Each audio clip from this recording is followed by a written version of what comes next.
Last class नहीं थे उनको बता दे। पहले हम लोग लास्ट दो सम्स किए थे, एक प्रोफेशन का था और एक बिजनेस का था।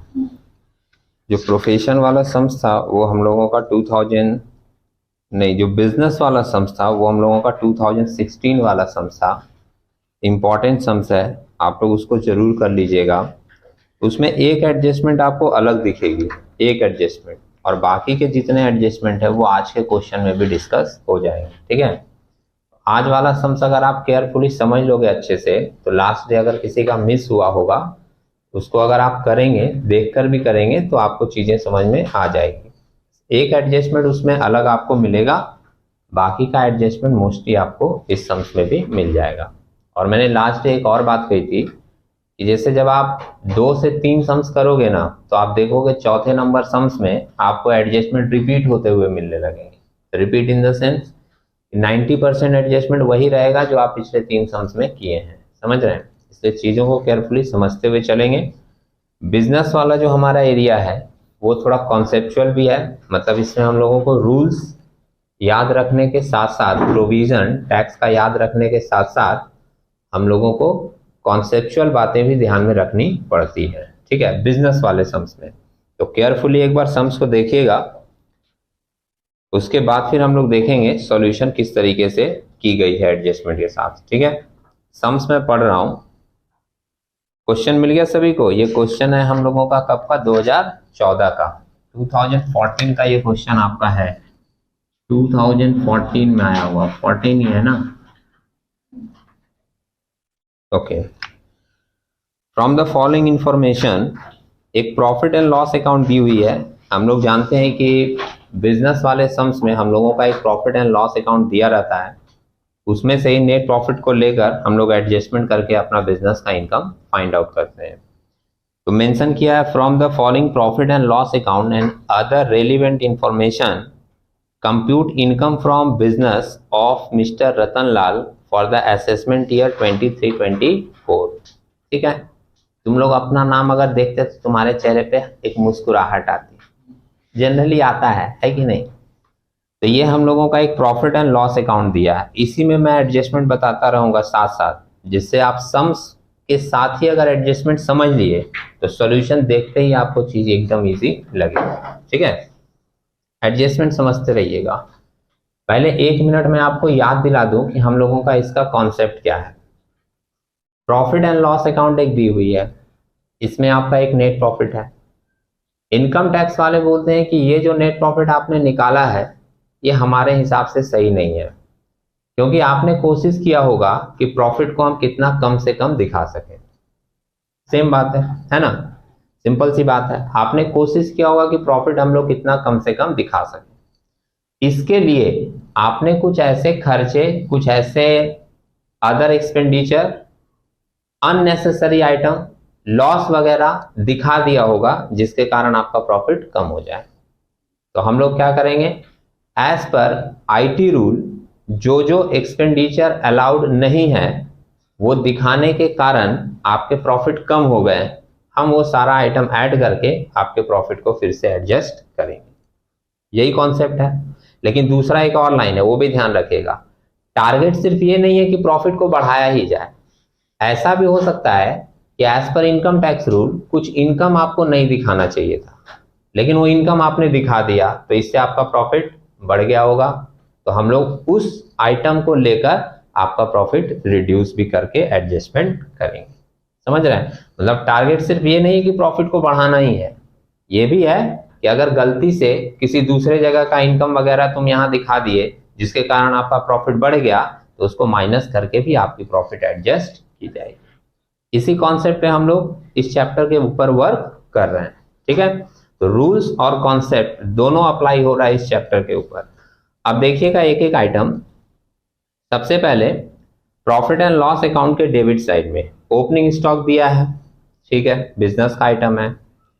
परचेज दिया है, बिजनेस का आइटम है। सैलरी भी है, बिजनेस एक्सपेंसेस भी है। ठीक है, इसके बाद एक आइटम दिया इनकम टैक्स, दिख रहा है आप लोगों को? इनकम टैक्स का ये बोलना है कि इनकम टैक्स आपका पर्सनल खर्चा है, आपने इनकम कमाया है तो टैक्स भी आप दोगे, अब बिजनेस से निकाल के नहीं दोगे। समझ रहे मेरी बात? तो ये आइटम आपको दिखाना नहीं चाहिए as per income tax rule.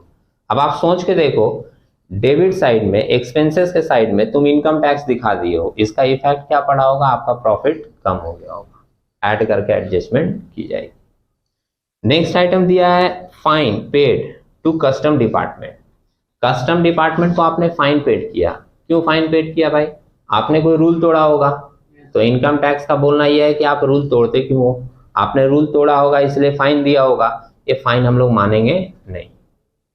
अब अगर ये फाइन वो लोग नहीं मान रहा और आप पीएल अकाउंट में क्या किए हो, दिखा दिए हो, तो इसके कारण आपका प्रॉफिट क्या हुआ होगा, कम हो गया होगा, ये भी वो क्या करेगा, ऐड करके एडजस्ट करेगा। नेक्स्ट आइटम क्या दिया, provision for bad debt. Provision for bad debt मैंने पहले भी डिस्कस किया है, ध्यान में होगा किसी का। प्रोविजन फॉर बैड डेट क्या होता है कि अभी मेरा बैड डेट हुआ नहीं है, हम सोच रहे हैं कि मेरा बैड डेट होगा, उसके लिए हम अभी से इंतजाम करके रख ले रहे हैं, यही होता है ना प्रोविजन। तो ये क्या है ना, इसको हम लोग बोलते हैं एंटिसिपेटेड लॉस, कि भविष्य में मेरा लॉस होगा, इसके लिए अभी से हम तैयारी कर ले रहे हैं। ये वाला चीज भी वो लोग अलाउ नहीं करता, उनका कहना है कि जब बैड डेट होगा तब देखेंगे, अभी से आप पैसा अलग करके रख नहीं सकते। अब ये आइटम आपने डेबिट में दिखा दिया, आपका प्रॉफिट क्या हुआ होगा, घट गया होगा, इसको भी वो क्या करेगा, ऐड करके एडजस्ट करेगा।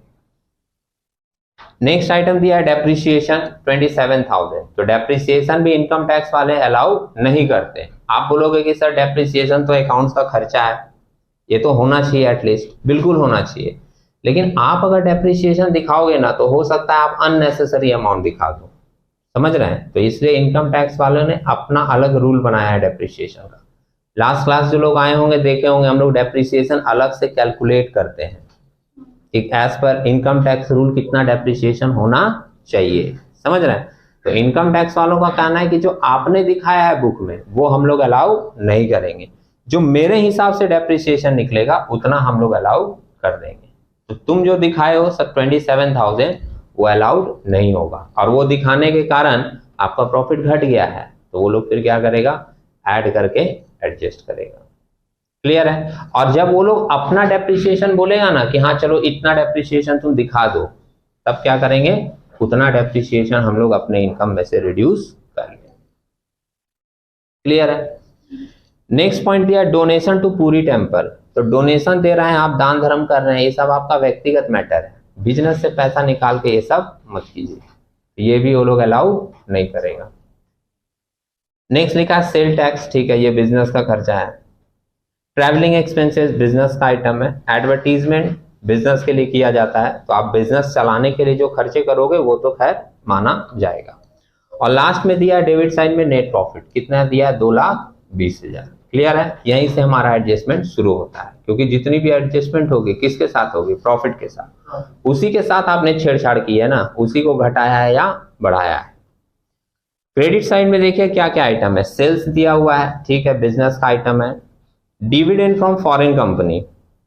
अभी एक बात आप पहले दिमाग में ले आओ अपने, कि पीएल के क्रेडिट साइड में अगर आप एक्स्ट्रा आइटम दिखाए हो तो इससे आपका प्रॉफिट बढ़ गया होगा। क्रेडिट साइड तो इनकम वाला साइड होता है ना, तो इनकम साइड में आप जितना ज्यादा अमाउंट दिखाओगे उसका इफेक्ट क्या होगा कि आपका प्रॉफिट बढ़ गया होगा। अब इसका इफेक्ट देखिए, डिविडेंड फ्रॉम फॉरेन कंपनी जो दिया है, और उसके नीचे और एक आइटम देखोगे बैंक इंटरेस्ट दिखा, ये दोनों आइटम आप लोग इनकम फ्रॉम अदर सोर्सेस पढ़ चुके हो, तो कुछ लोगों के दिमाग में होगा बैंक इंटरेस्ट और डिविडेंड इनकम किस हेड के अंदर टैक्सेबल होता है, इनकम फ्रॉम अदर सोर्सेस के। तो जब एक इनकम हम लोग दूसरे जगह पर दिखाकर वहां पर उसके ऊपर चार्जेबिलिटी कर रहे हैं, टैक्स पे कर रहे हैं, तो उसी इनकम को हम लोग फिर दूसरे जगह दिखाएंगे तो हमारा टोटल इनकम क्या होगा, बढ़ जाएगा। समझ रहे हैं मेरी बात। इसलिए बोला ये जाएगा कि जब ये अदर सोर्सेस का आइटम है, दूसरे हेड का आइटम है, तो फिर यहाँ क्या कर रहा है, यहां से हम लोग इसको क्या करेंगे, हटा देंगे। आप चूंकि इसको यहाँ पर दिखा दिए हो तो इसका इफेक्ट क्या पड़ा होगा कि आपका प्रॉफिट बढ़ गया होगा। तो इन दोनों आइटम को क्या करेंगे, अपने प्रॉफिट से हटा देंगे, लेस कर देंगे, ठीक है। और क्रेडिट साइड में एक और आइटम दिया हुआ है आपका बैड डेट रिकवरी, इसको बहुत केयरफुली समझिएगा। इसके नीचे ब्रैकेट में एक और चीज मेंशन किया है, disallowed in the earlier year. और ये वाला पॉइंट लास्ट डे वाले सम्स में भी था और मैंने लास्ट डे भी डिस्कस किया था। और इसके ऊपर सबसे अच्छी बात यह है कि इस सम्स में इसका जो एडजस्टमेंट हो रहा है, हर सम्स में यही एडजस्टमेंट हो ये जरूरी नहीं है, क्योंकि कभी कभी अगर वो थोड़ा सा वर्ड बदलेगा ना, डिसअलाउड की जगह खाली अलाउड लिख देगा, तुम्हारा एडजस्टमेंट चेंज हो जाएगा। समझ रहे हैं? इसलिए इस एडजस्टमेंट को केयरफुली समझिए। आइटम क्या लिखा है? बैड डेट रिकवरी, और ब्रैकेट में क्या लिखा है? Disallowed in the earlier year. कितना अमाउंट दिया है? 35,000। ठीक है, पहले समझते हैं बैड डेट रिकवरी क्या होता है। कुछ साल पहले आपका कोई पैसा डूब गया था, है ना, उसको हम लोग बोलते हैं बैड डेट। फिर अभी के समय में उस आदमी के मन में उसकी आत्मा जागी और उसने सोचा कि नहीं, तुम्हारा पैसा तुमको दे देते हैं। 2000 का नोट भी बंद हो रहा है, तो जो बचा हुआ है उसी को दे देते हैं, है कि नहीं? कम से कम कोसेगा नहीं अब जीवन भर। तो इसलिए वो क्या किया, अभी आपका पैसा लाके आपको दे दिया। तो पहले तो आप सोचे थे कि डूब गया, अभी आपको वापस मिल गया। तो जब आप सोचे थे डूब गया, तब तो आप उसको बैड डेट बोलकर दिखा दिए थे, है कि नहीं? अभी आपको वो पैसा मिल गया, तो उसी को हम लोग बोलेंगे ना बैड डेट रिकवरी। क्लियर है? अब बात समझिए पहले से। सपोज करो 3 साल पहले जब वो पैसा तुम्हारा डूबा था बैड डेट, तो तुम अपने बुक्स ऑफ अकाउंट में लिखे होगे कि मेरा बैड डेट हो गया 35,000। जब तुम 3 साल पहले अपने बुक्स ऑफ अकाउंट में दिखाए थे ना कि मेरा बैड डेट हो गया 35,000, तो इनकम टैक्स वाला लोग माना नहीं था। माना नहीं था मतलब वो बोला था ना, हमें बैड डेट तुमको दिखाने नहीं देंगे, तुम इस 35,000 को भी टैक्स में डालो, इसके ऊपर भी हम लोग वसूलेंगे। समझ रहे मेरी बात? तो आज से 3 साल पहले जब तुम्हारा बैड डेट हुआ था, तो वो लोग माना नहीं था, डिसअलाउड किया था, लिखा है ना। तो उस समय उन लोग ये 35,000 के ऊपर क्या किया होगा? मेरे से टैक्स लिया होगा। वही 35,000 रुपया अभी हमको मिल रहा है, तो क्या इस 35,000 पे हम इस साल फिर से टैक्स देंगे? लड़ेंगे कि नहीं उससे? अरे बस बस बोल रहा है मारपीट हो जाएगा। सिंपल सा है, ऐसा नहीं करना है, चीजों को सिस्टम के साथ में डील कीजिए। ठीक है, हम लोग क्या करेंगे, बोलेंगे कि सर 3 साल पहले तो आप इस पे ले चुके थे, अलाउड नहीं किए थे, मेरा लॉस हुआ था, तो वही 35,000 जब इस बार मिला, तो इस बार हम लोग टैक्स इसके ऊपर क्यों पे करेंगे? और चूंकि हम लोग ये 35,000 इनकम में दिखा दिए, तो मेरा इनकम तो बढ़ गया होगा, तो अभी हम क्या करेंगे, ये 35,000 को वापस लेस कर देंगे। ठीक है, लेकिन यही बात ध्यान रखिएगा, अगर वो अलाउड वर्ड लिख देगा, तुम्हारा टोटल एडजस्टमेंट चेंज हो जाएगा। ठीक है, इस सम्स की बात करें, इस सम्स में हम लोग क्या करेंगे, ये 35,000 अपने इनकम में से माइनस कर देंगे, क्योंकि जब मेरा बैड डेट हुआ था तब वो लोग माना नहीं था और टैक्स हमसे ऑलरेडी 35,000 पर ले चुके। क्लियर है? और लास्ट में क्रेडिट साइड में एक आइटम दिया है आपका क्लोजिंग स्टॉक। तो ये तो हुआ हमारा पीएल का डिस्कशन। अब देख लेते हैं थोड़ा एडिशनल इंफॉर्मेशन में क्या बोला है। सम्स आपका क्लियर हो जाएगा, सॉल्यूशन आप खुद ब खुद देखोगे और बोलोगे हाँ क्लियर है। ठीक है, अब देखिए एडिशनल इंफॉर्मेशन में पहला लाइन बोल रहा है, both opening and closing stock have been valued at 10% above cost. Opening और क्लोजिंग स्टॉक जब दिखाया गया आपके बुक्स ऑफ अकाउंट्स में, तो वो 10% बढ़ाकर दिखा दिया। और जब मैंने फॉर्मेट डिस्कशन की थी, तो जो लोग आए होंगे उस क्लास में उनको याद होगा, मैंने कहा था कि स्टॉक वाले एडजस्टमेंट में कोई फिक्स रूल नहीं है। वो एडजस्टमेंट आपको पढ़ना होगा, आपको समझना होगा कि उसका प्रॉफिट के ऊपर क्या असर पड़ा है, और उसके हिसाब से आपको डिसाइड करना होगा कि इसका क्या इफेक्ट मेरे पीएल पे पड़ा होगा और क्या इफेक्ट हमको अपने बिजनेस वाले इनकम में दिखाना है। तो पहला क्वेश्चन पूछ के आपकी बेइज्जती नहीं करेंगे, हम ही बता दे रहे हैं। जैसे क्लोजिंग स्टॉक को ओवर वैल्यूड कर दिया, ठीक है, बोलो साहिब, अगर क्लोजिंग स्टॉक, अब ये बोले आप सर बात से मुंह कर रहे हैं देखो क्लोजिंग स्टॉक मैं ही दे दूंगा आंसर। क्लोजिंग स्टॉक को 10% बढ़ा के दिखा दिया, इसका इफेक्ट मेरे प्रॉफिट पे क्या बढ़ेगा? क्या बात है, बढ़ जाएगा। क्लोजिंग स्टॉक बढ़ा दिया तो प्रॉफिट मेरा बढ़ जाएगा। तो उसको हम लोग क्या करेंगे, लेस करके एडजस्ट करेंगे। आप देख रहे हो लास्ट टाइम में लिखे हैं less over valuation of closing stock, ठीक है। और सेकंड सोच लो, ओपनिंग स्टॉक को ज्यादा दिखा दिया। ओपनिंग स्टॉक डेबिट का आइटम है, खर्चे वाला साइड है, खर्चा वाला साइड अगर ज्यादा दिखा दोगे प्रॉफिट कम हो जाएगा। तो इसका एडजस्टमेंट क्या होगा, ऐड करके इसको एडजस्ट किया जाएगा। लिखे हैं हम लोग add over valuation of opening stock, ठीक है। बट इसके साथ साथ इसमें कैलकुलेशन भी है छोटा सा। जब मैं इस लाइन पे पहुंचूंगा तो मैं आपको वो कैलकुलेशन भी बता दूंगा कि हमको किस तरीके से इसका अमाउंट एडजस्ट करना, ठीक है। नेक्स्ट एडजस्टमेंट देखिए, बी नंबर पॉइंट बोल रहा है business expenses include wages 200 per month to his domestic servant. देखिए जब मैंने बिजनेस एक्सपेंस पढ़ा था ना तो मैंने कहा था हाँ ये बिजनेस का खर्चा है, ठीक है। लेकिन अभी क्या बोल रहा है कि बिजनेस के खर्चे में तुम अपना पर्सनल खर्चा जोड़कर दिखा दियो, पर्सनल खर्चा तो अलाउ नहीं होगा, समझ रहे। तो 200 इंटू 12 कर देंगे, 2400 रुपया ये अलाउ नहीं होगा। अब ये आपने दिखा दिया होगा खर्चे में तो आपका प्रॉफिट घट गया होगा, वो लोग ऐड करके एडजस्ट करेगा।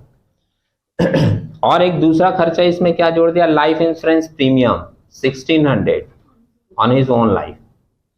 लाइफ इंश्योरेंस प्रीमियम अपना पे किए हो तो ये भी आपका क्या है, पर्सनल खर्चा है, अलाउ नहीं होगा। और लाइफ इंश्योरेंस प्रीमियम का 80C के अंदर आपको छूट भी मिलता है, मतलब इनकम में से डिडक्शन भी मिल रहा है। तो एक तो बेनिफिट है और दूसरा क्या है, आपका पर्सनल खर्चा है। तो दोनों केसेस में हम अगर देखें तो इनकम टैक्स वाला इसको अलाउ नहीं करेगा कि आप अपने बिजनेस के खर्चे में इसको दिखाइए, ठीक है। नेक्स्ट आइटम क्या बोल रहा है, point number C, purchase include a payment of ₹40,000 made in cash. तो इनकम टैक्स वाले बोलते हैं कि आप कोई भी खर्चे सिर्फ 10,000 तक कैश में कर सकते हो, 10,000 तक कैश में कर सकते हो। 10,000 से ज्यादा अगर करोगे तो वह अलाउ नहीं होगा, समझ रहे हैं। पुराने वाले बुक में जिनके पास होगा देखिएगा उसमें 20,000 तक अलाउड था। कितना अलाउड था, 20,000 तक कैश में। अभी कितना कर दिया, 10,000, समझ रहे हैं। अब 10,000 तक तुम कैश में खर्च करते तो वो लोग अलाउ कर देता, लेकिन आपने किया कितना, 40,000। और जब 40,000 खर्चा किए हो अब वो लोग अलाउ नहीं करेगा। और जब डिसअलाउड होगा ना तो पूरा अमाउंट डिसअलाउड होगा। मतलब ऐसा नहीं कि 10,000 तक छोड़कर जो एक्स्ट्रा 30,000 है वो नहीं। अगर 10,000 तक खर्च किए हो तो अलाउ है, कुछ नहीं करना है। लेकिन जैसे ही 10,000 से बढ़ा, जैसे इसमें 40,000 हो गया तो अब वो पूरा 40,000 डिसअलाउड होगा, ठीक है। और डिसअलाउड है तो वो भी क्या हो जाएगा, ऐड। और लास्ट एक आइटम डी नंबर पॉइंट दिया है, depreciation as per IT rule. Income tax वाले बोल रहे हैं कि तुम लोग डेप्रिसिएशन दिखा सकते हो, कितना दिखा सकते हो, 22,000। तो हाँ, इतना हम लोग अपने इनकम से क्या करेंगे, लेस कर लेंगे। क्लियर है बात, है ना। अब आप देख लीजिए पूरा फॉर्मेट। तो ऊपर की हेडिंग तो हमारी हर सम्स में एक जैसी रहती है, computation of profit and gain from business और profession of mister Ratan Lal, resident individual for the assessment year, जो अभी का हम लोग का असेसमेंट ईयर है 23-24, relating to previous year 22-23। Net profit as per books of account जो सम्स में दिया है कितना, 2,20,000 दिख गया। पहला आइटम क्या लिखे, add expenditure disallowed but debited to PL account. ये सारा आइटम अलाउड नहीं है लेकिन तुम PL के डेबिट में दिखा दिए थे, जिसके कारण तुम्हारा प्रॉफिट घट गया था, ऐड करके एडजस्ट किया जा रहा है। इनकम टैक्स था, फाइन था, provision, depreciation as per book, donation, domestic servant को जो खर्चा दिए थे, LIC प्रीमियम और कैश परचेज, सारा ऐड करके आया 109,500, ऐड करके टोटल आ गया 329,500। इसमें आइटम हम लोग लेस कर दिए। जो डेप्रिसिएशन वो लोग बोला था 22,000 दिखा सकते हो, लास्ट एडजस्टमेंट, तो लेस लिख दिए expenditure allowed but not debited to PL account, depreciation as per IT act, कितना 22,000 माइनस कर देंगे। फिर हम लोग पढ़े थे कि बैड डेट रिकवरी दिखा दिया, जिस पर इस साल हम लोग टैक्स नहीं देंगे, पहले दे चुके थे, तो लेस कर दिए income not taxable but credited to PL account, bad debt recovery 35,000, ठीक है। फिर हम लोग एक आइटम पढ़े थे कि दूसरे हेड का इनकम है, यहां दिखा दिया, उसको भी यहां से क्या करेंगे, हटाएंगे तो लेस कर दिए income chargeable under other head but credited to PL account, ऐसे हेडिंग देकर मेंशन करेंगे, ज्यादा सही रहेगा। डिविडेंड फ्रॉम फॉरेन कंपनी और बैंक इंटरेस्ट दोनों जोड़कर कितना आ रहा है 19,000, लेस करके कितना वैल्यू आया 253,500। एडजस्टमेंट ऑफ स्टॉक वाला आप लोग सम्स पढ़ते समय ही समझ गए थे, है ना। सिर्फ मैं कैलकुलेशन बता दूं, देखिए ऐड किए over valuation of opening stock. आप लोग एक बार सम्स में जाकर देखो ओपनिंग स्टॉक की वैल्यू कितनी दी हुई है 11,000 रुपए, दिखा। तो आपको 11,000 का डायरेक्ट 10% नहीं निकालना है,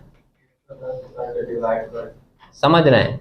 कुछ लोग समझ चुके होंगे मेरी बात, लेकिन सबको साथ लेके चलना है ना, तो थोड़ा शांत रह के समझ लेते हैं, है ना। सबका साथ सबका विकास।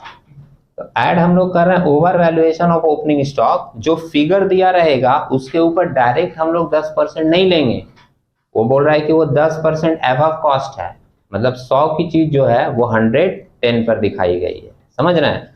तो हमारा तरीका क्या होगा कि ये जो 11,000 है दिया हुआ सम्स में, वो 110 को रिप्रेजेंट कर रहा है, तो डिवाइडेड बाई करेंगे 110, यूनिटरी मेथड है, और कितना एक्स्ट्रा बढ़ा है 10, तो इनटू करेंगे 10, तो हमको 10 का फिगर मिल जाएगा कितना 1000। 20% बढ़ा होता तो डिवाइडेड बाई 120 इंटू 20 करते। जब लोअर बोलेगा या बिलो कॉस्ट बोलेगा तो सेम कॉन्सेप्ट अप्लाई कीजिएगा, समझ रहे मेरी बात। और क्लोजिंग स्टॉक कितना दिया हुआ है 66,000, देखिए उसके साथ भी सेम थॉट है। 66,000 का डायरेक्ट 10% नहीं लेंगे, ये 66,000 आपको कितना रिप्रेजेंट कर रहा है 110, तो इसमें से 10 की वैल्यू क्या होगी आप जब निकालोगे तो आपको ये वैल्यू मिल जाएगा कितने का 6,000 का। क्लियर है। तो एडजस्टमेंट पूरा करके हम लोग का फाइनल इनकम कितना आया 2,48,500 as per income tax rule, और आपने कितना दिखाया था बुक्स में दिखाया था 2,20,000। ठीक है। अब जितनी डिस्कशन आपने इसके ऊपर करी है और जिस बातों को सोचकर ये एडलेस किया है उसको आप क्या कीजिएगा पॉइंट बनाकर नोट में लिख दीजिएगा, समझ रहे हैं। अगर वो नोट्स आप नहीं लिखोगे और डायरेक्ट ऐसे करोगे तो आपके मार्क्स के ऊपर इसका इफेक्ट पड़ेगा, क्योंकि आप किस बेसिस पर एडलेस कर रहे हो ये आपको मेंशन करना पड़ेगा। तो हर चीज के ऊपर मैंने क्या किया यहाँ पर नोट्स लिख दिया। आप देख भी रहे हो हर सम्स में लिखा रहता है, थोड़ी बहुत चेंजेस करके लिखी। जैसे आप बुक में देखोगे तो इसके ऊपर भी नोट्स लिखा है, हमने कैलकुलेशन यही दिखा दिया, तो 2 नोट्स अपने को कम लिखने पड़ेंगे, समझ रहे हैं। तो कुछ चीजें यहाँ एडजस्ट हो जाए तो यहीं लिख दीजिए और कुछ चीजों के ऊपर नोट्स लिख दीजिए। जो बातें आपको सम्स पढ़ते समय बोले, जो सॉल्यूशन दिखाते समय बोले, वही बात हम रिपीट करेंगे तीसरी बार इस पॉइंट में, समझ रहे हैं। पहला पॉइंट क्या लिखा है income tax specially disallowed under section 40 subsection small A. आपको सेक्शन याद नहीं रहेगा, सिंपली लिख दोगे इनकम टैक्स स्पेशली डिसअलाउड, ये तो याद रहेगा। दूसरा पॉइंट क्या लिखा है any fine paid for the contravention of law is not allowed. आप लॉ तोड़ रहे हो और फाइन दे रहे हो, अलाउ नहीं होगा। तीसरा पॉइंट क्या लिखे any anticipated loss is not allowed. Anticipated loss मतलब प्रोविजन पीवीडीडी। आप लोग चाहें तो यहाँ पर नोट लिख भी सकते हैं, जैसे ये हमने 1 नंबर में लिखा है, ये हमने 2 नंबर में लिखा है, ऐसे लिख देने से आपका प्रेजेंटेशन और बेटर हो जाएगा। अच्छा हम बोलना भूल गए थे कि फोन साइलेंट कर लीजिए, है ना। खैर आगे का पॉइंट देखो, depreciation as per book allowed नहीं होता है, एज पर आईटी रूल होता है, उसके लिए भी नोट लिखा गया होगा। नोट नंबर 4 दिख रहा है आपको, depreciation allowed as per IT rule not as per books of accounts. आपको चीजें रिपीट होती हुई दिख रही है, तीसरी बार ये बात डिस्कशन हो रहा है। सम्स में हुआ, सॉल्यूशन में हुआ, अब नोट में हो रहा है। नोट नंबर 5 में क्या लिखे हैं donation is not allowable expenditure, नहीं करेगा अलाउ। कैश परचेस 10,000 तक अलाउ है। Bad debt disallowed in the earlier year, इसलिए bad debt recovery not taxable होगा। यहां पर एक वर्ड थोड़ा सा क्लियर लिख दे रहे हैं, bad debt disallowed in the earlier year hence bad debt recovery, यहां पर लिख दीजिएगा bad debt recovery not taxable. ठीक है, जो बैड डेट रिकवरी हम लोग माइनस कर दिए थे ना वो टैक्सेबल नहीं हो। ये पॉइंट नंबर 8 यहां पर मेंशन कर देना है। डेप्रिसिएशन के लिए था पॉइंट नंबर 4 हम लोगों का, डोनेशन के लिए था पॉइंट नंबर 5, पॉइंट नंबर 6 में था पर्सनल एक्सपेंसेस नॉट अलाउड, तो डोमेस्टिक वाला था 6 में, और LIC प्रीमियम भी आप बोल सकते हो कि पर्सनल खर्चा है तो अलाउड नहीं होगा। 7 नंबर में कैश परचेस का आप दे सकते हो, है ना। और लास्ट में एक 9 नंबर में क्या लिखे हैं, dividend from foreign company and bank interest are chargeable to tax under income from other sources not under profit and gain from business और प्रोफेशन। तो ये दोनों आइटम हमारा कहाँ चला जाएगा, अदर सोर्सेस में, जो कि आपने लिखे हैं यहाँ पर 9 नंबर, और बैंक इंटरेस्ट भी लिख देंगे 9 नंबर में। क्लियर है। तो अभी आप लोग एक बार इसको फिर से देख लीजिए, मन में कोई डाउट हो तो एक बार फिर से पूछ लीजिए, उसके बाद फिर हम लोग अगले सम्स में मूव करेंगे। ठीक है, थैंक यू।